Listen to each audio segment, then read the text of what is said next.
Vendredi 14 janvier 2022, amis internautes de Guérit TV Monde, bonsoir et merci de prendre le rendez-vous de votre émission Les Grandes Contradictions. Les Grandes Contradictions de ce vendredi va s'intéresser au FIP, au Mali, au football, à la CAN, pourquoi pas, et d'autres sujets également. Gaspard Adiamossi, bonsoir. Bonsoir à Chamsdine Badal. Voilà, et Achille Ossou, bonsoir. Bonsoir à Chamsdine Badal. On va démarrer avec le Festival international de Porto Novo, version Nyankoti, qui a pris fin depuis ce lundi 10 janvier 2021. Que retenir de cette reprise du Festival international de Porto Novo? Gaspard Diamossi. Oui, merci. Je retiens en premier que vous avez appelé ce festival FIP version Nyankoti. Je ne sais pas ce qui a motivé cela. Peut-être c'est sa patte qu'il a donné, ce cachet spécial qu'il a donné à l'événement. Ce qu'il convient de retenir en tout cas, c'est que à l'avènement de cette mandature de la décentralisation, la mandature Nyankoti notamment, il a été observé une pause dans la tenue du Festival international de Porto Novo. D'aucuns avaient pensé à une suppression de la manifestation, mais entre-temps, il y a eu une réflexion pour remodeler, c'est ce que nous avions entendu, remodeler le festival. Et je crois que c'est à la suite de ces réflexions qu'il a été retenu que le festival reprenne. D'où cette édition du Festival international de Porto Novo, je crois, après 2 ans de pause. Et pour ce que nous avons pu observer, c'est que ce festival a en tout cas tenu toutes ses promesses, notamment dans l'implication et la mobilisation de tous, dans la diversité des activités qui ont été menées, dans les innovations qui ont été apportées, dans bien d'autres choses, dans la participation populaire. Je crois que cet événement a été un événement d'importance qui a révélé la ville de Porto Novo. Je crois que plutôt que de faire des reproches à cette mandature de la décentralisation, nous retenons que cette mandature a voulu tisser sa toile au bout. Ça a voulu tisser sa toile au bout de l'ancienne, sa corde au bout de l'ancienne, et n'en témoigne la présence de presque tous les anciens maires aux côtés du maire Nyankoti pour la tenue et la réussite de ce festival international de Porto Novo, nouvelle version Nyankoti. Oui, Achille Ossou, est-ce qu'on peut dire qu'on peut tirer un coup de chapeau d'abord à Nyankoti et en plus dire merci à l'ancienne mandature, c'est-à-dire la mandature gérée par Emmanuel Zossou? L'un dans l'autre, nous constatons que le FIP, le Festival international de Porto Novo, a été une très belle initiative de la mandature du maire Zossou, Emmanuel. Et nous le félicitons, comme vous le mentionnez.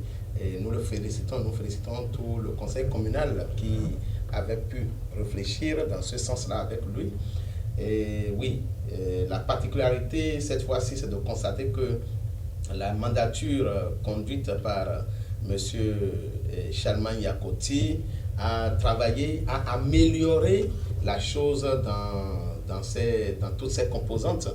Et c'est à cela aussi que nous avons pu assister cette fois-ci. Et pour ça, on peut aussi tirer un coup de chapeau au maire pour ce goût du beau et du bien qu'il a pu imprimer à la chose, seulement que les critiques ou les observations ne manqueront pas aussi. Achille Ossou, il faut souligner également du côté communicationnel. Cette équipe, la 5e édition, a beaucoup misé sur la communication, même si le volet financier, c'est pas ça. Oui, nous avons constaté qu'il y a vraiment une mobilisation de la presse autour de la chose, qu'elle soit locale ou régionale. On a constaté quand même que le maire Nyankoti a voulu donner... Même international, Africa 24 le maire Nyankoti a voulu donner ce cachet-là de façon à vendre le FIP, le Festival de Porto Novo, parce qu'on ne peut constater, on peut voir ce qui se fait ici qu'à travers donc, les caméras du monde. Et donc, la mobilisation de la presse est à saluer, l'engagement même des journalistes est à saluer, parce que, comme vous l'avez dit, les moyens n'ont pas accompagné véritablement comme cela se devait. Et donc, les contrats sont de petits sous, donc distribués aux responsables des organes de presse. À l'avenir, pas encore distribué. Ah bon, d'accord. Peut-être ils vont le faire dans la journée de ce vendredi. Bon, ce qui est sûr, le contrat est bien signé et nous pensons donc que le maire Yankoti va veiller sur les choses pour que ça se passe bien. Mais il ne faudrait pas qu'à l'avenir que cela continue comme ça. Je crois que ceux qui sont autour du maire Charlemagne Yankoti et qui ont été commis à réfléchir par rapport à la communication dans le cadre de l'organisation de ce festival devraient donc s'asseoir, faire le bilan, tirer les leçons et verser donc les contributions, les nouvelles propositions aux maires pour que les réflexions commencent maintenant afin que donc à l'avenir on n'assiste plus à cet état de choses. Gaspard Diamossi, la presse. Oui, moi je ne voudrais pas m'appesantir sur la question de la communication ou de la presse, parce que toute œuvre humaine est imparfaite. Il y a toujours des quoi, qu'il y a toujours des choses à dire et à redire. Ce qui n'a pas marché, nous devrions souhaiter juste qu'à l'avenir, que les différentes les reproches et les insuffisances soient corrigées pour qu'on aille de l'avant. De toutes les façons, quand vous prenez le festival dans sa globalité, je ne suis pas sûr qu'il n'y ait pas à redire sur certains aspects. Ça, c'est clair. C'est une œuvre humaine et elle ne peut pas être parfaite, comme je l'ai dit tantôt. Donc, on va espérer que le comité d'organisation, avec à sa tête, bien entendu, le maire Yankoti, puisse s'asseoir, évaluer chacun des aspects de ce festival-là, prendre en compte les observations et doléances des uns et des autres afin d'améliorer les prochaines éditions. Je crois que le maire est dans cette dynamique connaissant son sens de l'écoute et ses qualités intrinsèques. Je crois bien qu'il prendra en compte ces différentes, je dirais, reproches et préoccupations. Ce qui est important, c'est qu'il faut mettre le doigt là où les choses ont bien marché. Et dans son ensemble, je crois que le festival a été une réussite, Paris gagné pour Yankoti. Éclatant, d'autant plus que vous avez parlé Africa 24 et autres. C'est un festival international et c'est une occasion pour vendre la destination et Porto Novo, pour vendre les richesses culturelles de Porto Novo et de ses environs. Et je crois qu'il ne faut pas lésiner sur les moyens pour le faire. Le caractère international du festival, c'est également ça. C'est que ce festival, la ville de Porto Novo doit être portée vers l'Afrique, vers le monde, vers l'international. Et je crois que cela aussi a été fait. Il faut saluer les uns et les autres. Et vous l'aviez dit tantôt, on ne peut pas tirer un coup de chapeau à l'équipe municipale actuelle, au maire Charlemagne Yankoti, sans également remercier l'initiateur, bien entendu, de ce festival, et que le conseil municipal passé, bien entendu, avec à sa tête le maire l'ancien maire Emmanuel Jossou. Je reste toujours avec vous, Gaspard Diamossi, avec le deuxième sujet. L'autre Gaston est fâché. Le président du club de football Loto Poto, c'est bien ça, hein? Il est fâché, il dénonce l'arbitrage béninois. Oui, il a dénoncé des faits de fraude arbitrale lors d'une conférence de presse. Il est président d'un club et je crois que c'est de son bon droit, s'il se sent lésé et pas une situation quelle qu'elle soit, que ce soit au niveau de l'arbitrage ou au niveau des règlements ou des tests, je crois que c'est de son bon droit de lever le ton et d'essayer de savoir ce qu'il en est. Et à mon sens, je ne sais pas s'il a exploré d'autres pistes, mais à mon sens, je crois que c'est ce qu'il a voulu faire à travers cette sortie médiatique. Et je ne pense pas que cette sortie médiatique soit uniquement pour dénoncer des faits qui ont lésé son équipe, l'équipe de la loterie que nous appelons Loto Popo, parce que l'équipe est bien logée à Grand Popo, je crois que c'est pour ça qu'on dit Loto Popo. Et bon, s'il a dénoncé, c'est qu'il a dénoncé pour d'autres clubs aussi. Et je crois que c'est des faits qu'il faut dénoncer. Si évidemment il y a des fraudes arbitrales, si on essaie d'amadouer, ou bien de donner des conseils à des arbitres pour faire perdre ou pour faire gagner des équipes, je crois que c'est des faits qu'il faut dénoncer. Et voilà qu'aujourd'hui la fédération béninoise... Pour connaître un peu le circuit, je pense que c'est des faits qui sont avérés, c'est des faits qui se déroulent bien entendu au niveau de notre football. Nous savons bien que des dirigeants instruisent des arbitres pour faire perdre, pour faire gagner des matchs, pour sanctionner des gens. Je crois que le fait d'avoir dénoncé, moi, à mon avis, devrait amener les responsables à prendre conscience qu'il y a quelque chose à corriger. Et voilà qu'on sanctionne aujourd'hui. Oui, peut-être que ce n'est pas la bonne méthode la fédération béninoise. Non, je dis peut-être que ce n'est pas la bonne méthode que l'ancien ministre Gaston Joshua a utilisée. Je n'en sais rien, je ne connais pas tout à fait les tests dans le cas d'espèces. Mais moi, à mon sens, plutôt que de se lever et de le sanctionner, bon, à titre conservatoire, bien entendu, moi, à mon sens, je pense qu'il fallait faire une sortie et essayer de démonter un peu ses arguments et de dire que ce qu'il a dit n'est pas vrai. On ne l'a pas dit, mais à travers un communiqué, il écope d'une sanction. Bon, écoutez, actuellement, c'est la voix du plus fort. Les plus forts ont parlé. Mais ce n'est pas bon pour notre football parce que c'est déjà un bras de fer qui est engagé. Il ne faut pas oublier que l'Autopopo fait partie des nouveaux...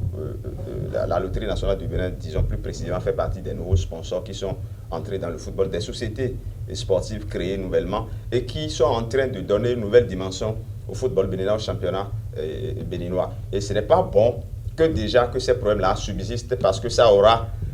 ce conflit-là peut décourager les autres sociétés sportives qui sont créées et qui veulent aider aujourd'hui la Fédération béninoise de football à professionnaliser notre football. Aujourd'hui, la CAN se déroule, nous ne sommes pas présents. Si nous n'avons pas un bon championnat, si des structures adéquates ne sont pas mises en place, si l'arbitrage n'est pas assaini, vous voulez que le football devienne quoi? Vous voulez que nous ayons quels résultats, aussi bien au plan national qu'au plan international?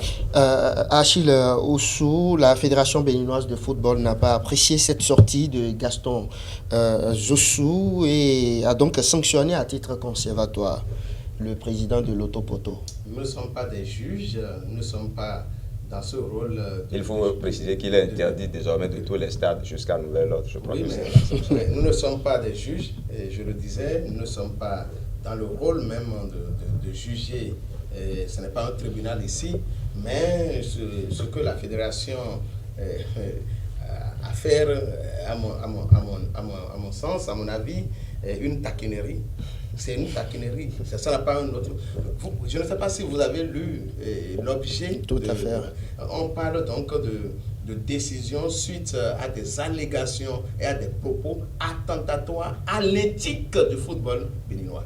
Mais écoutez, je suis en train de me chercher depuis. Mais il faut que le président de l'Autopoto nous apporte également les preuves de ces allégations. Non, mais est-ce qu'il n'y en a même pas besoin? Il faut être habitué. Que Achille Oussou est membre du conseil d'administration d'un club qui a été suspendu également pour ces faits-là. Et c'est d'ailleurs pourquoi je parle de taquinerie. On a le droit de prévaloir de sa propre... Donc vous êtes frustré. Non, mais écoutez, lorsque vous êtes dans ce championnat, on vous autorise à faire le championnat. Il y a Non, je précise que parfois le championnat, c'est sans règlement, sans rien, que le championnat se déroule et que c'est à la tête du client qu'on applique les règles. Là, c'est suffisamment grave. Il va falloir assainir. Comme ça, là, notre football ne peut pas évoluer. Je crois que la dernière fois, nous sommes largement appesantis sur un des cas liés donc, à la vie et au fonctionnement de notre football ici. Et voilà encore un autre cas. Je crois qu'on appelle la commission arbitrale devrait en réalité prendre du recul face aux déclarations de Gaston Jossou et donc tirer le bon grain de livret. On ne peut pas nous dire que tout ce qui est fait est bon. En fait, s'il y a des problèmes qui se posent, on peut peut-être lui reprocher d'aller faire une déclaration publique. On peut peut-être lui demander donc de trouver d'autres stratégies pour porter plainte, par exemple, on peut le dire, de faire selon le règlement, les dispositions Moi, du règlement. je pense que la FBF est dans son rôle en tant que... Et Gaston Zosso, en tant que président de club, est aussi dans son rôle. Mais il n'a pas donné toutes les preuves. Lorsque vous mettez les moyens pour préparer votre équipe, pour aller jouer et correctement jouer, et que c'est sur le terrain que l'arbitre joue contre vous, écoutez, la nature humaine a tout fait de réagir. Et je crois que donc c'est dans cette logique-là que le président de Loto Popo ou bien Loto Popo. Loto Popo, c'est la moi je dis Loto Poto. C'est Loto Popo. Et c'est la région qui abrite l'équipe, c'est Grand Popo. Donc c'est Popo, c'est Loto Popo. Loto Popo. Le président de Loto Popo est dans son plein droit donc de dire ce qui ne va pas. Alors il va falloir que le président de la Fédération béninoise de football et la commission arbitrale revoient leur copie, et moi je les appelle même à lever cette sanction-là parce qu'elle ne sert à rien. Est-ce que c'est un empêchant? Vous êtes le président de la FBF? Non, mais j'ai dit que c'est de la taquinerie. Écoutez, est-ce que c'est un empêchant Gaston C'est le sentiment d'un homme frustré. Est-ce que c'est un empêchant Gaston Zosso d'aller au stade qu'on empêche son équipe de jouer? Bon, moi je ne sais pas. Et donc, je crois qu'il faut encore requalifier donc, les faits, il faut requalifier la décision et permettre donc... Ce qui est sûr, c'est une décision à titre conservatoire. Une décision à titre conservatoire. Je crois que la commission d'éthique et la commission de discipline de la FBF ont été saisies et ces commissions pourront statuer incessamment. Ce qui est sûr, nous espérons que les différentes règles seront respectées, que au niveau de ces instances-là, que le président du club Loto Popo pourra avoir la latitude de défendre sa position, de défendre son point de vue et d'apporter les éléments de preuve qu'il a à son niveau. Et dans le cas même, il n'aura pas gain de cause devant ces commissions-là. Je crois que nous sommes dans une matière. Il y a également des voies de recours qu'il faut explorer pour se donner raison aussi bien au plan national qu'au plan international. Je crois qu'il a toute la latitude pour également se donner les moyens de défendre ses positions face à ce qu'il peut appeler arbitraire de la Fédération béninoise de football. Le troisième sujet, on reste toujours dans le domaine sportif pour parler de la CAN Cameroun 2022. L'arbitrage zambien du match Tunisie-Mali a sifflé la fin du match à la 85e minute dans un premier temps. Et puis face à son erreur, il fait poursuivre le match pour l'interrompre finalement à la 89e minute. Une situation insolite qui fait l'objet de railleries depuis ce mercredi, Gaspard Gamossi. C'est du jamais vu ce qui s'est déroulé lors de ce match entre la Tunisie et le Mali. Et l'arbitre zambien, Jimmy, quelque chose il s'appelle, je ne sais pas ce qu'il a. Gianni Sikawe. Je ne sais pas ce qu'il a pris. C'est un Béninois. C'est un Zambien, je ne dirais pas fort heureusement, fort malheureusement. Parce que depuis ce mercredi-là, c'est l'actualité qui fait le buzz un peu partout, parce que c'est vraiment une situation insolite et extraordinaire. Et dans un premier temps, on ne sait pas quelle mouche l'a piqué pour qu'il arrête subitement un match qui devrait durer en principe 90 minutes réglementaires, plus les arrêts de jeu qui ne sont pas obligatoires, bien entendu. Mais à la 85e minute de jeu, on ne sait pas quelle mouche l'a piqué. Il siffle la fin et malgré les protestations, on renvoie les équipes dans les vestiaires. Apparemment, il s'est rendu compte de son erreur et a rappelé les deux équipes. Mais malheureusement, au lieu de faire jouer les 90 minutes et éventuellement de donner les arrêts de jeu, parce qu'il y a eu 9 changements au cours du match. Il y a eu la VAR qui a été appelée. Il y a eu un carton rouge. C'est des moments où le jeu s'arrête. Donc l'arbitre a quand même la latitude de faire rattraper quelques minutes de jeu. Mais malheureusement, il a encore sifflé la fin du match à la 89e minute et 45e. Ça veut dire qu'à 15 secondes des 90 minutes, il siffle encore la fin du match à la protestation des uns et des autres et renvoie encore une fois les deux équipes au vestiaire. Malheureusement, je crois que 30 ou 35 minutes après, il a voulu faire reprendre le match pour que le coup de temps soit joué. Mais malheureusement pour lui, les Tunisiens n'ont pas accepté de revenir. sur l'aire de jeu. Et depuis ce mercredi, vraiment, c'est Ça pratiquement la honte pour le continent. Les gens utilisent toutes les expressions possibles pour qualifier la CAN, parce que ça a jeté un discrédit terrible sur le football africain, sur l'arbitrage africain et sur la CAN. Bon, malheureusement, c'est des faits qui se déroulent un peu partout dans le monde. Il ne s'agira pas de jeter l'opprobre sur le continent africain en pensant que le mal ne vient que de ce continent. Nous avons vu pire ailleurs. Mais il faut quand même sanctionner ce arbitre qui, il faut le rappeler, a déjà un passé assez douteux parce qu'il a été mêlé déjà à des histoires de corruption au cours d'un match et avait été presque suspendu, mais on a dû le laisser pour insuffisance de preuves. Voilà que d'autres faits. Ces faits, on ne peut pas savoir si c'est des faits liés. Et puisque le Mali menait 1-0 jusqu'à cette période de jeu et a donc emporté pour l'instant le gain de la partie. Est-ce que c'est une erreur matérielle? Est-ce que c'est une erreur humaine? Est-ce que c'est des faits liés à la corruption? On n'en sait rien. On laissera la CAF faire. En tout cas, je pense qu'il faut durement sanctionner ces genres de bêtises qui ne font pas honneur au continent et au football africain en général. Achille Osso, on peut parler d'une vraie pagaille de la part de cet arbitre? En fait, il n'y a pas de nom. C'est de la pagaille, simplement. C'est de la pagaille et aucun panafricanisme ne devrait nous amener à justifier, à cautionner un tel comportement.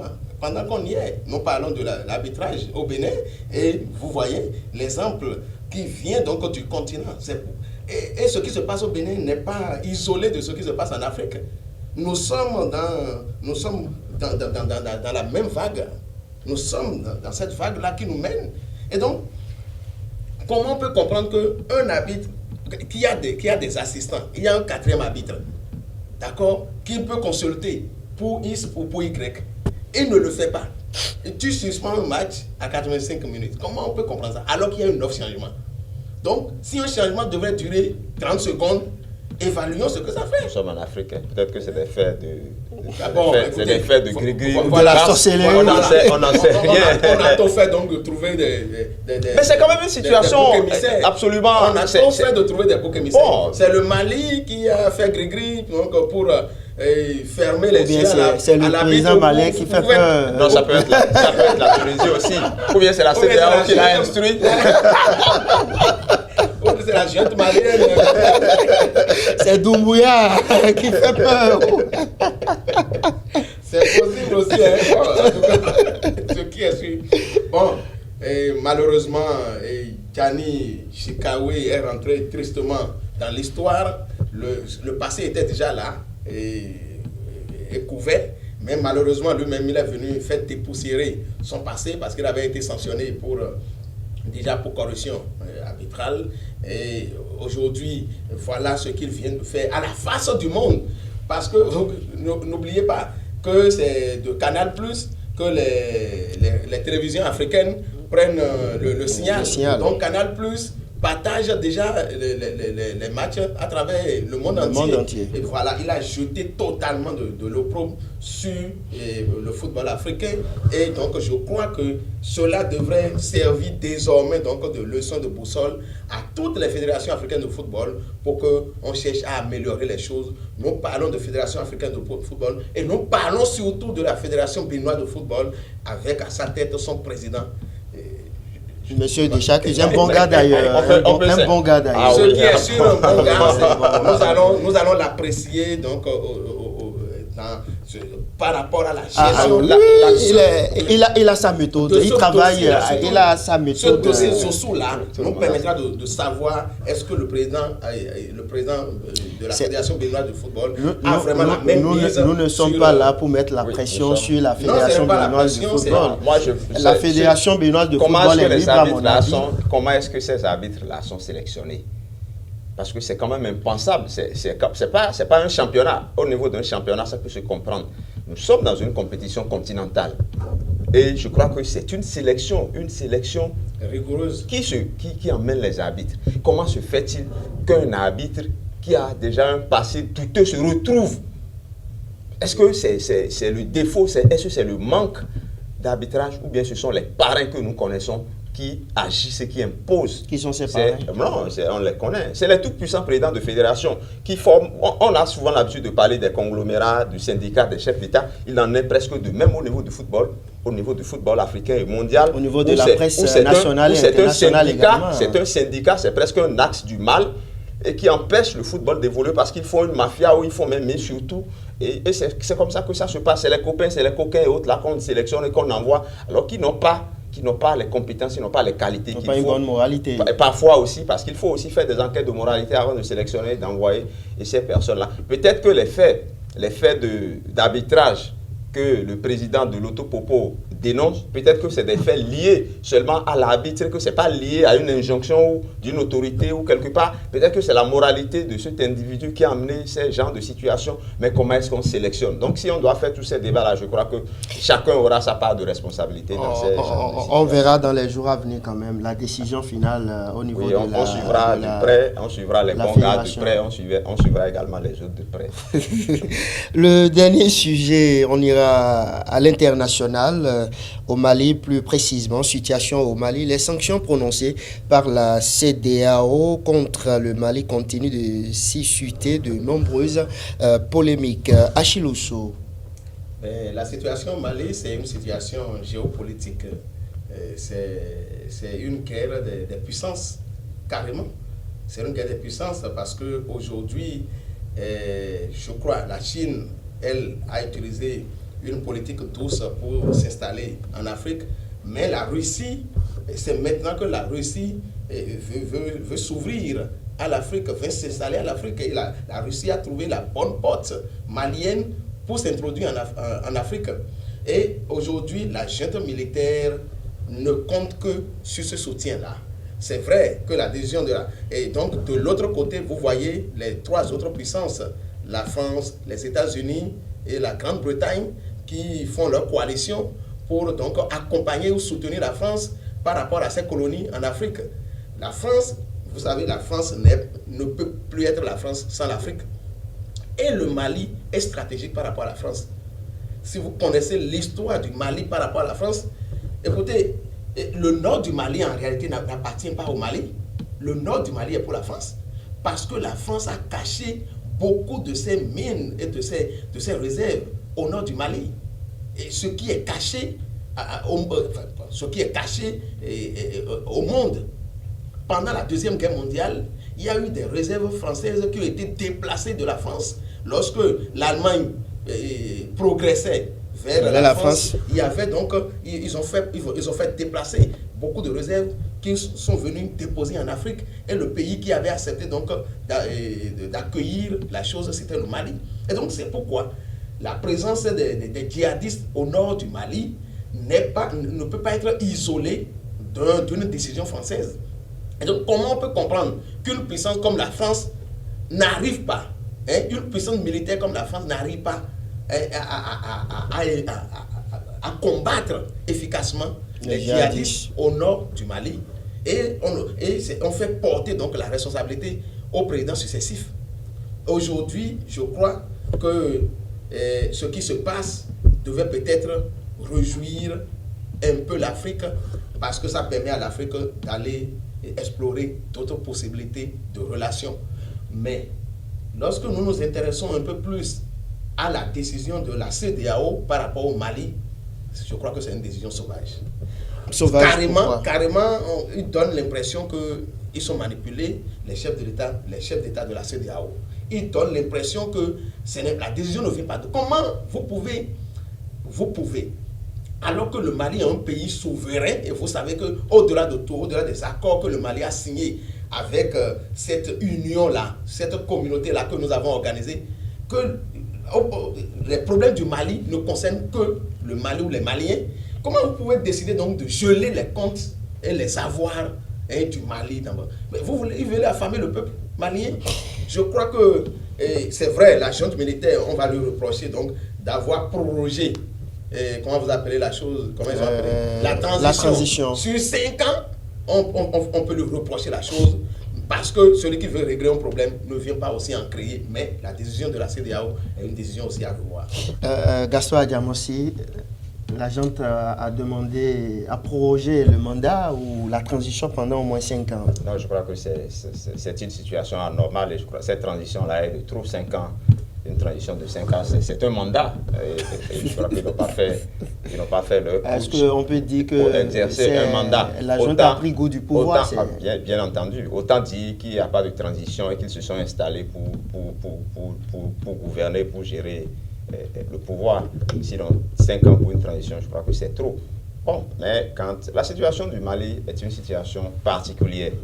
Une situation particulière, d'autant plus que le pays n'est plus dans son intégralité. Il y a une partie occupée. Ça peut expliquer la demande de prorogation de cette transition pour essayer de régler cette situation-là.